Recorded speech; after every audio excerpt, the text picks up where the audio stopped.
Welcome back to New World Next Week. I'm James Corbett at CorbettReport.com. And I'm James Evan Pilato from MediaMonarchy.com. I don't know what stomach there would be for stories about societies falling apart. We've got that story plus scenes from an informant restaurant, but first, ousted whistleblower warns of darkest winter in modern history. That's pretty tough words. Ousted vaccine chief Bright to warn window of opportunity is closing for virus response. Now, we are actually, this is behind the scenes, taping this on the 13th here in the States, but the way media works when there's these big events and testifying and all that stuff, they release their pressed written statements way ahead of time so that the news can get their hands on them. So there's PDFs of what this guy is going to testify, and he will have already testified by the time you're watching this. Again, you get your news before it's news from New World Next Week. A top vaccine doctor who was ousted from his position in April testifies that the Trump administration was unprepared for the coronavirus and that the U.S. could face the darkest winter in modern history if it doesn't develop a national coordinated response. Rick Bright, the former head of the Biomedical Advanced Research and Development Authority, BARDA, tells Congress that leadership at the Department of Health and Human Services ignored his warnings in January, February, and March about a potential shortage of medical supplies. He will testify that HHS missed early warning signals, like Bin Laden determined to strike in U.S. Bright's testimony also reiterates claims from a whistleblower report he filed last week that alleges he was ousted over his attempts to limit the use of hydroxychloroquine, an unproven drug touted by President Trump to treat the coronavirus. It's also touted in that 2003 episode of The Dead Zone. More on that in a moment. I continue to believe that we must act urgently to effectively combat this deadly disease. Our window of opportunity is closing. If we fail to develop a national coordinated response based in science, I fear the pandemic will get far worse and be prolonged, causing unprecedented illnesses and fatalities without clear planning and implementation of the steps that I and other experts have outlined.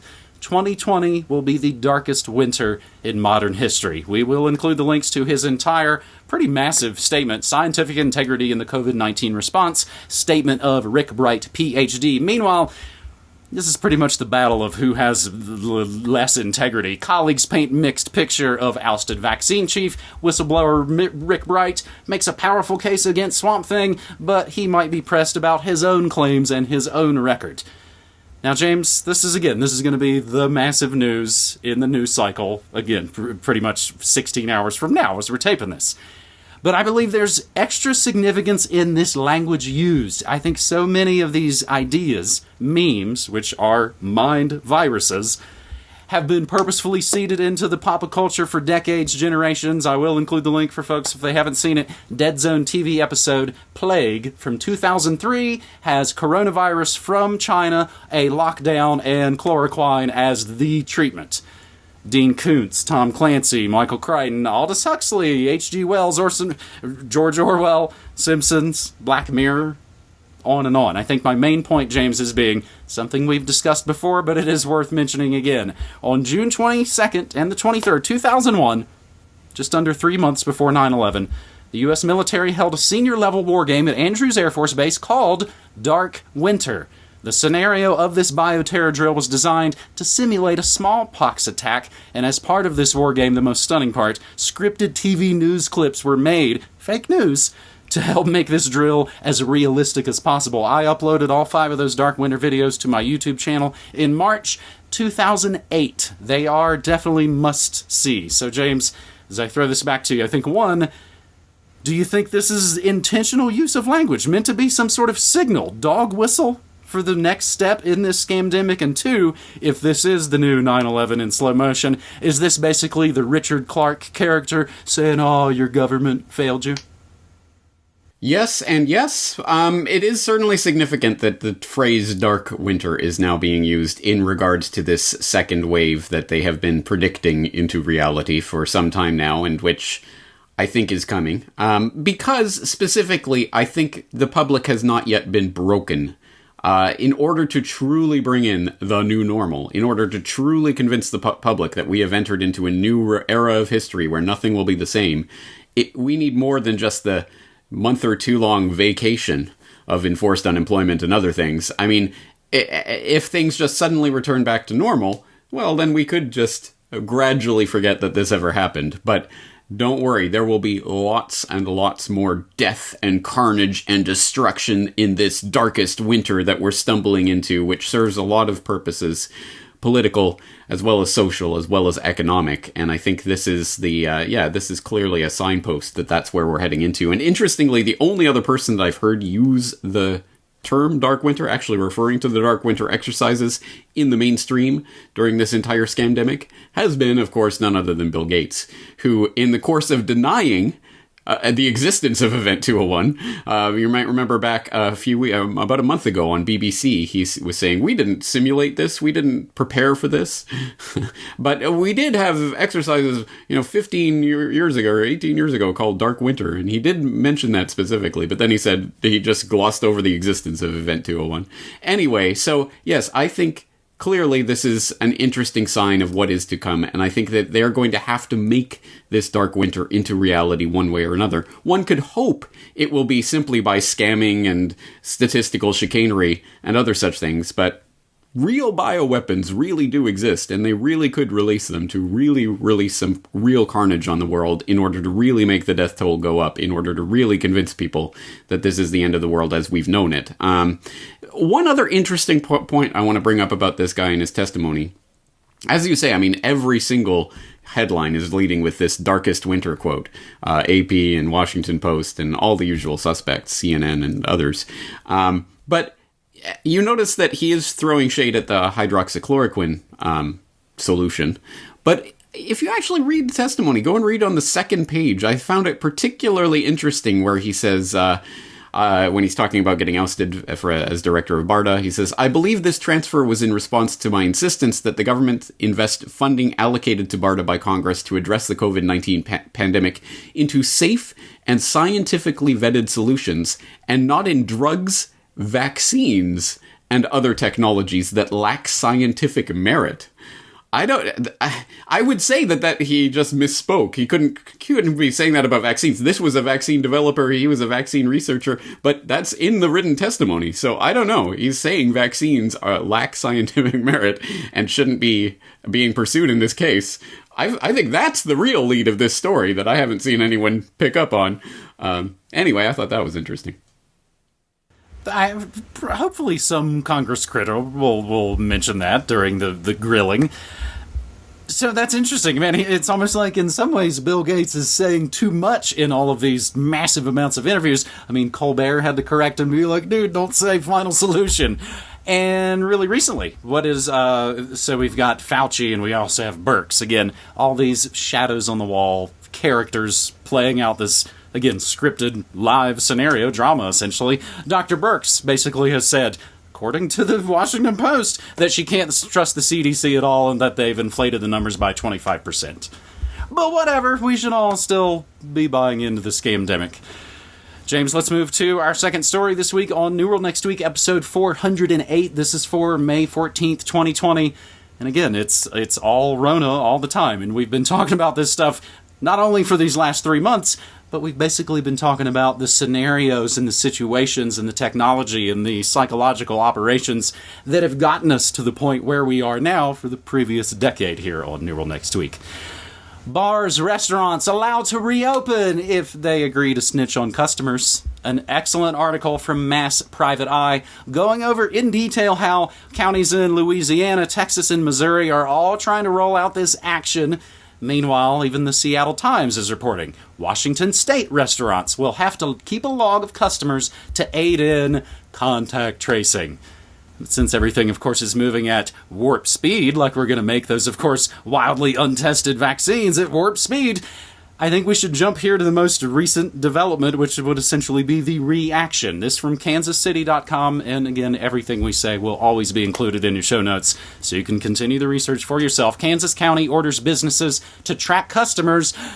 Lawsuit calls that unconstitutional. A rural eastern Kansas county has ordered businesses to keep track of their in-person customers by recording phone numbers and arrival and departure times during the pandemic, a move that has led to a federal lawsuit. The publisher of the local newspaper and a restaurant owner in Linn County, Linn County, Kansas, both want the order blocked, contending it authorizes warrantless searches and seizures, which it very obviously does. They also suggest the county would have to produce lists of customers under the Kansas Open Records Act. So for the same reason we find out about all the Karens who have been calling the snitch lines, they're going to find out who all these people are. So essentially it would be like, oh, the Jameses, they went to this certain bar on this certain date and then they left at this time. And you know it's going to include how many people spend cash. Fortunately, cash is still pretty much king down here in New Mexico, but that's not really the case elsewhere. So they're going to have all those debit card records as well. And don't forget to check in on your smartphone. This would, of course, allow the public to see who the plaintiffs are meeting with and how long, including visits, of course, to medical providers, as don't forget, this is medical martial law. The order's the latest flashpoint, as KansasCity.com says, over public health and personal freedom in Kansas. So let's see. The problem is trying to make restaurants, and as the article says, virtually every other business, if you read the articles in full. James, who would have thought that hairdressers and salons and barbershops would be like the front line of the fight against the New World Order? The reaction then is, we're going to sue you.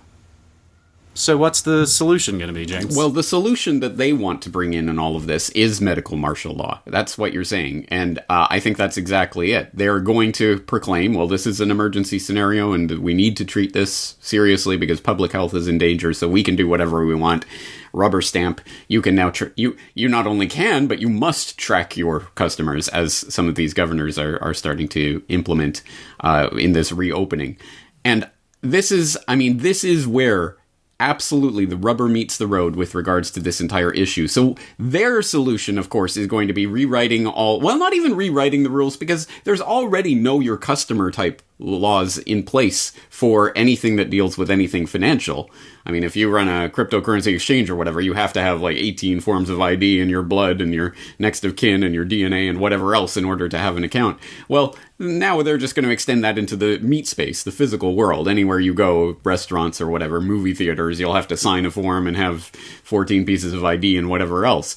So it's really just an extension of laws that already exist. The real solution, though, not the phony solution that they're trying to bring in, the real solution is going to be economic civil disobedience, not following orders, not complying. If you are a business owner, not taking your customers' details and recording them dutifully and all of this. Oh no, but you might face prison time. Well, that's actually kind of the point. And I am loath to provide this example because people who have followed my work for some time might know I am not a fan of this person, but yes, let's put it on the table. Elon Musk has been one of the people standing up for some of these ideas in recent times, as you may or may not have noticed in his fight with California.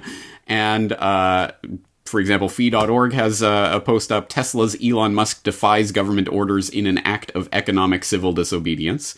So, yes, I am not a fan of Elon Musk and his various scams or his literal technocratic leanings, or the fact that his grandfather was literally a member of the Technocratic Party of Canada, and he's called for the creation of the Martian technocracy and all of this, and he talks about how we need to merge with the machines so that AI doesn't take over or whatever, all that kind of nonsense.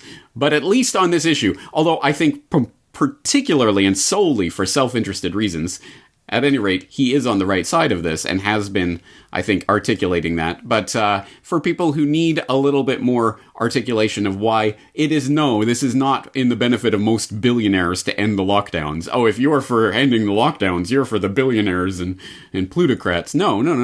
And if you want more on that, you should go to offguardian.org. Opposing lockdown is not profits before people, where Kit Knightley puts that quite strongly and quite articulately, that no, the average person who has been thrown out of work, the average low-wage earner who is now literally unable to feed themselves because of this lockdown, is not for the billionaires because they want a chance to be able to go out and earn some money and put their food on their family's table. And anyway, it's an important point to make, but the point is, economic civil disobedience will be necessary because they are going to push this as far as they possibly can, and do not rely on the courts to uphold the rule of law. Don't worry, guys, the courts have totally got this and they're going to protect you from this type of invasion of privacy. They are not. I think we all know that by now. No, it is going to happen when people put their foot down and do not comply with these types of orders, and do not support businesses that do comply with them. Again, easier said than done, but if we don't do it, it's going to happen. This is going to be the new normal. Downside would basically be, before you can go eat lab-grown meat and crickets at the company restaurant, you'll have to take your biometric temperature and log your visit with the state. Or, possibly, and these I guess aren't mutually exclusive, like you're talking about, civil disobedience, some of these restaurants could act like they're dutifully doing it, but basically feed the system garbage information. Garbage in, garbage out, making it therefore useless. Just one idea to be able to basically be able to push back against this without, again, having armed thugs come and arrest you in front of your family. Finally, James, a perfect media monarchy story, I suppose. I've found myself thinking a bunch about, and I want to do more in further segment on media monarchy, about a one-off UK TV movie from 1985 called 20 Minutes into the Future. Because I think that's pretty much where we are right now. Satire, sci-fi is reality, and now even the writers and creators of satire sci-fi know this. The age of Rona has Black Mirror creator writing comedies instead. Charlie Brooker has said that he's not sure if audiences could stomach another season of Black Mirror at the moment. In a new interview with RadioTimes.com, Brooker suggested that the public mood doesn't suit another season of his dystopian anthology series. When asked about another season, Brooker said, quote, "I've been busy doing things. I don't know what I can say about what I'm doing and not doing." Sidebar, of course, that means other people own your work when you're not at liberty to say, I can't even talk about the things because, of course, other corporations already own my ideas before I've written them down. Sidebar. I don't know what I can say about what I'm doing and not doing. At the moment, I don't know what stomach there would be for stories about societies falling apart, so I'm not working away on one of those. I'm sort of keen to revisit my comic skill set, so I've been writing scripts aimed at making myself laugh. And Charlie Brooker already has another show coming up. BBC Two confirms Charlie Brooker's antiviral wipe. I guess they have these series of something wipe. I had to research that to find out what on earth they were talking about during the half-hour episode. Brooker, the creator of Black Mirror, will look at what we've all been watching while stuck in quarantine. So, speaking of that, I hear, James, there's this great, horror sci-fi miniseries about this little sniveling little, computer nerd worm. He comes from this, family cult of, planned serial killers, and he wants to force experimental drugs on this slave-like population. They're all addicted to, Soylent Green and Running Man TV shows. It's called, Kill Bill Gates of Hell, something like that. What have you been binging on, James? Yeah. Well, yeah, what I've been binging on, all I've been doing, unfortunately, for the last several weeks now, is watching Bill Gates interviews, reading books by and about Bill Gates, and looking at Bill Gates' website and all of this. So, yeah, I'm neck deep in Bill right now. But, yeah, on the story of Charlie Brooker and Black Mirror, I'll confess, I still have never seen an episode of Black Mirror. I research this for a living. I don't need to watch sci-fi to, get some window in the future. I already know what's coming. But I'm glad that, at the very least, more people seem aware of these issues because of the predictive programming. Does that mean that they are more or less likely to stumble into it? That's the real question. At any rate, yeah, this is kind of like what we've talked about before with regards to, The Onion. Remember back when they were funny? And then it became, well, no, this is not The Onion, guys. This is real. Because at a certain point, the satire starts to blend with the reality until, what are we even satirizing anymore? So, in this case, yeah, the predictive programming is just the news. It's now, is this Black Mirror or is this the news? I don't know. I can't tell anymore. Okay, let's do something different. So, unfortunately, this is what we're getting into. And, it does really raise the question, the profound question of, is there a sense in which you can have this type of dystopian warning that isn't predictive programming, that isn't just preparing people for what's coming, that actually shakes them out of their cage, given the fact that most people, when they are consuming this material, are sitting there like this, just zombies. I just don't know if that's really possible, because all television does is put you into a zombie state, a passive zombie state, watching images flash by on your screen, which of course is the metaphor for the cave. That's what it is. We are just watching shadows on the wall, and we're not actually interacting with reality. That's what TV does to you. So can you have a TV show that shakes you out of that? Not unless you have a TV show that encourages you to actually smash the TV into pieces. That's, James, I think, in a lot of ways, again, I call it media monarchy. I, of course, have spent a lot of time in film and all that different. Anymore, though, I read about it. It's a much more efficient way, and in a lot of ways, it helps you keep a bit of a arm's length distance to a lot of the programming. You're able to research it, but also maybe not have it sort of play on you. People do really seem to be pushing back this time, James. It certainly hasn't taken 19 years for people to figure out this latest scam, which might, of course, just make the powers that shouldn't be push it that much harder, and then we'll keep pushing back that much harder again. In the ways that we do, non-violent ways, where we, again, remove our consent and decentralize. This isn't about getting in the streets and fighting. Remember, the man knows really well how to deal with that. So, as I always like to wrap up these episodes, James, just by inviting people to come check out my radio stream. 8 hours a day, Monday through Friday, 9 to 5, news, music, memes, and more. I think it's like old school radio station. People I find are just basically leaving it on. Not that it's just some wallpaper background thing, but that they maybe are there and catch the morning show, but maybe they had to step away and do something for work or the kids or what have you. And then they come back and check out a little bit of it later in the afternoon. I think it's like a radio station. I hope folks come check it out, MediaMonarchy.com/listen. If they click actually through that Discord widget, they can come get a free pass for a limited time and check out, I think, a pretty awesome chat stream. James? All right, and just the deprogramming note from my side, as people may have noticed, yes, I'm not putting any other material out right now because Brock and I are working 24/7, nonstop, obsessively on this next Gates installment. It will take a little while. It may not be available on Friday. At any rate, it will be up when it's ready, and it will be hopefully not too long from now. But anyway, you'll just have to sit tight and wait for it because that's what we're working on right now. That being said, looking forward to another edition of New World next week. James, thanks again. Thanks so much, buddy. Take care.